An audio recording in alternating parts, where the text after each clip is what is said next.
Carte Ciel est un jeu d'enchères et d'agencement de ressources de 2 à 4 joueurs pour des parties de 45 à 70 minutes à partir de 10 ans. Le but du jeu est de faire le gratte-ciel de cubes et de tuiles qui rapportera le plus de points à la fin des 6 tours. La mise en place du jeu se fait par la distribution à chaque joueur de pions, de cubes, de cartes et de tuiles étages. La carte objectif reste secrète, elle scorera en fin de partie. Les cartes actions seront utilisables lors de la phase d'enchères ou lors de la phase de construction.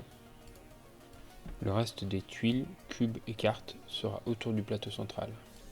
Au début de chaque tour, on dispose autant de lots de 3 cubes et de tuiles que de joueurs autour de la table sur les emplacements du plateau central destinés à cet usage.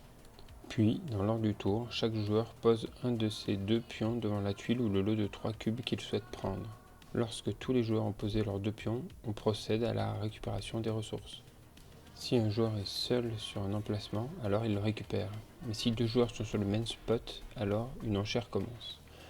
Le second joueur doit proposer des ressources afin de convaincre le premier de partir. Le premier peut surenchérir jusqu'à l'un des deux accepte et prenne toutes les ressources proposées, plus un joker. L'autre joueur récupérant l'objet de l'enchère. Chaque joueur construit simultanément son étage en positionnant sa tuile et les cubes de la bonne couleur sur chaque quart de tuile. Si un joueur n'a pas la couleur nécessaire, il prendra un cube joker et aura un malus. Chaque joueur compte les points que lui rapporte son étage en fonction de la valeur des cubes posés.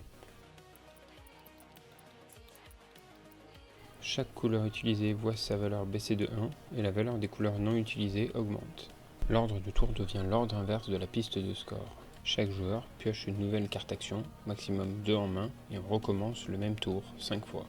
Une fois que chaque joueur a construit un gratte-ciel de 6 étages, on fait les 2 scorings de fin de partie. Verticalement, chaque colonne d'au moins 3 couleurs identiques rapporte des points, chaque couleur n'est scorée qu'une seule fois, par joueur. Si les objectifs individuels des joueurs sont réalisés, une suite de couleurs verticales, ils prennent 15 points supplémentaires. Et au total, celui qui a le plus de points remporte la partie.